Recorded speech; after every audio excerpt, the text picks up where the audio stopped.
my bride price will be like that of 10 daughters. Follow your husband! Look at the wife of that failure. She carried her torn wrappers, no slippers on her feet. Her eyes were red like hot coal from crying, her body still smelling of firewood and sweat. No one waved goodbye. No one cared. As they walked, Amarachi didn't say a word. Her tears had dried, but her heart was still bleeding. She kept her head down, the sharp stones in the sand piercing her bare feet. Uche walked beside her in silence. He didn't try to hold her hand. He didn't say sorry. He just led her along the bush path, through the tall grasses that led to the village river, until they reached the hut. It stood alone, weak bent, almost like it would fall if you breathed too hard. For the first time, Amarachi really looked at it. She had passed it many times when fetching water, but never stopped. Other girls would laugh and throw stones. But not her. She just fetched water and walked home. Now this was her home. Inside the hut it was dark. The roof leaked. The floor was sand. But there was a small mat, a water pot, and one stool. Uche looked at her. "You can sit." Amarachi sat, wrapping her arms around her legs, trying not to cry again. Uche took a small cup, fetched water, and handed it to her. "Drink. Please. You haven't eaten all day."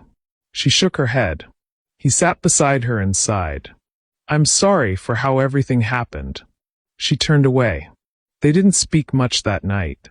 He slept on one end of the mat. She slept on the other. Two strangers, now husband and wife. The next few days were like heavy rain, cold, loud, painful. The village girls would pass the hut and laugh loudly. Look at her.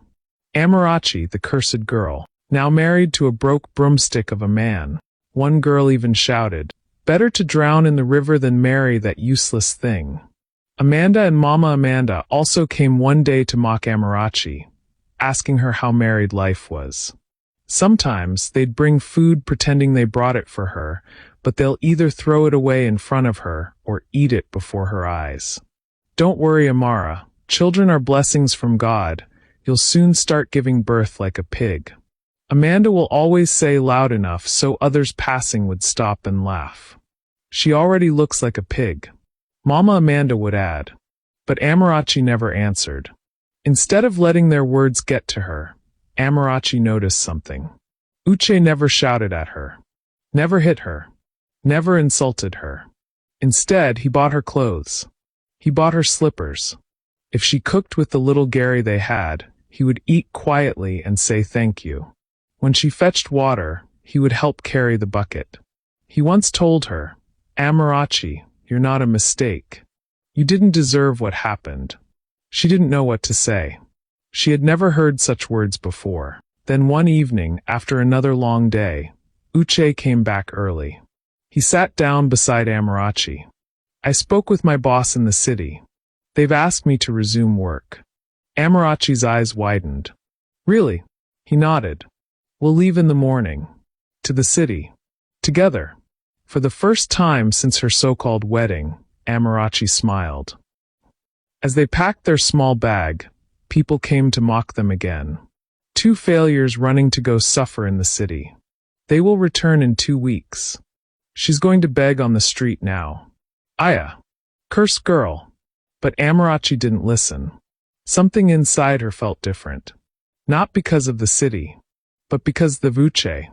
On the bus, as the road twisted and turned, Amarachi looked at him. "Can I ask you something?" He turned to meet her eyes. "Why? Why did you agree to marry me? Even for free? Men always rejected me. They said I was ugly.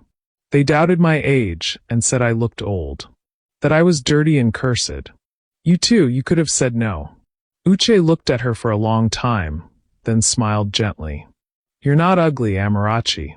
You're not dirty. You're not cursed. I took you, because the day I first saw you at the river, I saw something in your eyes. Something I've never seen before." "What?" she asked softly. "Pain, but also strength. And light. You didn't laugh like others. You didn't look down on me. And even though you never looked at me, I saw you. And I liked you. From the first day. Amarachi turned away, but not before he saw the tear run down her cheek. Not of pain, but the first tear of healing. The bus bumped and rattled over the potholes as the sky turned from gray to golden. Amarachi didn't say another word. She just stared out of the window, replaying Uche's words in her mind. I saw you, and I liked you. From the first day. Nobody had ever said anything like that to her. Not her father. Not her stepmother. Not even herself. She didn't know if to smile or cry again.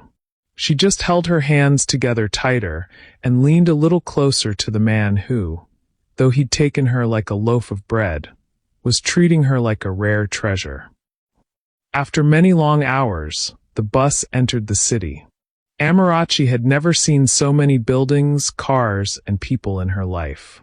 She pressed her face to the window, amazed. Her village had no traffic lights, no tall buildings, no shops with glass doors. But here, everything looked like it came from another world. Uche noticed her excitement. He smiled. We're almost there. Our home is not far from here. She nodded shyly. Is it far from where your Oga and Madam live? Uche paused for a second. Not far at all, Amara. Not far. Soon the bus stopped. They came down and took a short walk through a quiet, well-kept estate. Amarachi looked around in amazement. The houses were huge. The flowers looked like nothing she'd seen before. Cars sparkled in the driveways. It didn't look like a place someone like her belonged. But she followed Uche anyway. They reached a tall black gate with golden edges. Uche brought out a key and opened a smaller pedestrian gate beside the big one.